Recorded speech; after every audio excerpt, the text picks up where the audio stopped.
খবরদার কেউ ভিডিওটি উপরে ধাক্কা দিবেন না, দেখবেন আপনার কপাল খুলে যাবে। আজকে পড়া লাগবে না, শুধু আপনি শুনবেন, কারণ আমি সই শুদ্ধ করে সূরা ইখলাস 3 বার পাঠ করব, আর আপনি শুনলেই আপনার আমল নামায় 1 খতম কোরআনের সওয়াব উঠে যাবে। তো চলুন শুরু করা যাক। তো শুরু করার আগে যদি ভিডিওটি ভালো লাগে অবশ্যই চ্যানেলটি সাবস্ক্রাইব, ভিডিওটি লাইক এবং ভিডিওটি শেয়ার করার অনুরোধ করছি।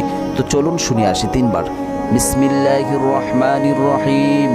কুল হুয়াল্লাহু আহাদ আল্লাহুস সামাদ লাম ইয়ালিদ ওয়া লাম ইউলাদ ওয়া লাম ইয়াকুল লাহু কুফুয়ান আহাদ। বিসমিল্লাহির রহমানির রহিম।